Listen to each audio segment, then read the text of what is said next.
BB-8 and Fez raced across the desert as fast as they could. The good news is the funny little man is okay, said Fez as he noticed Tito in the distance. The bad news is he's following us.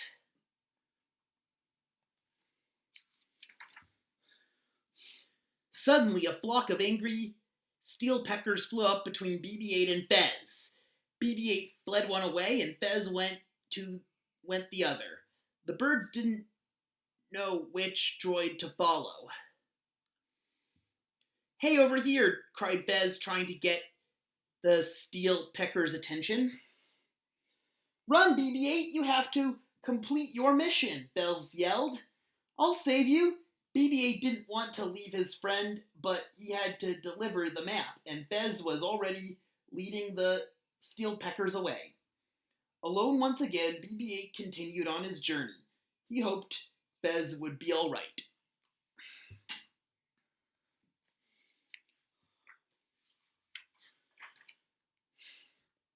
When BB-8 entered Kelvin Ravine, he met a scavenger family. Please, do you know where we could find something to eat? Asked the mother. My children are hungry. Was this another trap? The children crowded around BB-8. When he saw their thin faces, he knew it wasn't a trick.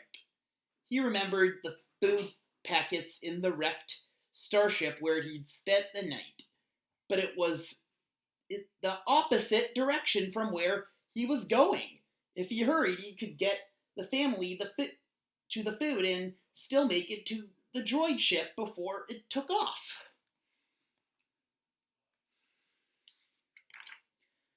BB-8 hurried.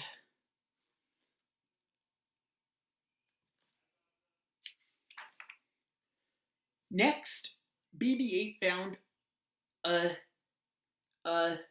Hapabore with an injured leg. BB-8 recalled the medical figure he'd passed that morning.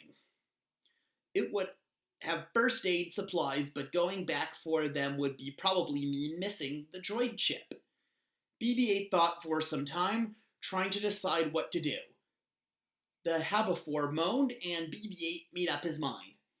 Tito was never going to catch him on that slow-moving lug-a-beast. BB-8 almost felt sorry for the weird little guy.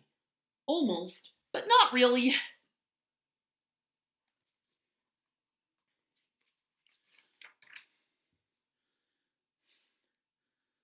BB-8 finally made it back to the Hapabore with a medical kit.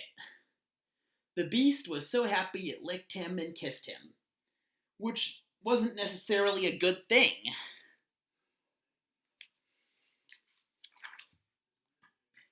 BB-8 worried that he was going to miss the droid ship because he had stopped to help so many people. Just then, as he reached the ruins, he saw something off in the distance. The droid ship, at last! Only it was preparing to launch!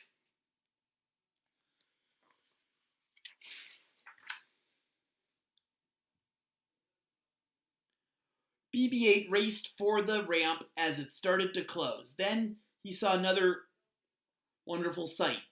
Fez!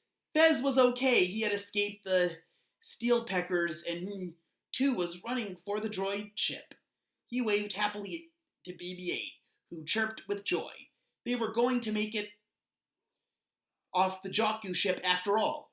But then something terrible happened. Tito appeared, blocking their way. Fez started to panic, but BB-8 quickly formed a plan.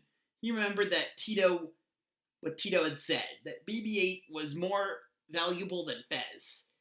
He also remembered how Fez had saved him from the steel peckers. BB-8 started to speed away from the ship, and Tito followed BB-8 instead of Fez. Where are you going? Yelled Fez. BB-8 beeped an order. Okay, I'll get on the ship, said Fez. Thank you, BB-8. I'll never forget you for helping me. The massive loading droid made it up the ramp just in time.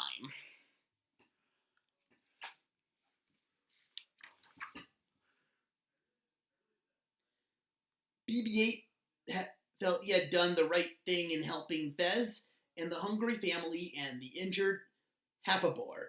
But if he had done such a good things, then why was this bad thing happening to him? He was so confused. Maybe Poe was wrong. Maybe you don't get what you give up.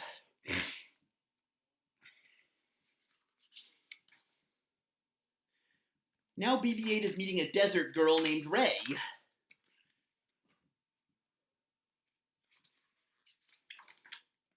Or then again, maybe you do.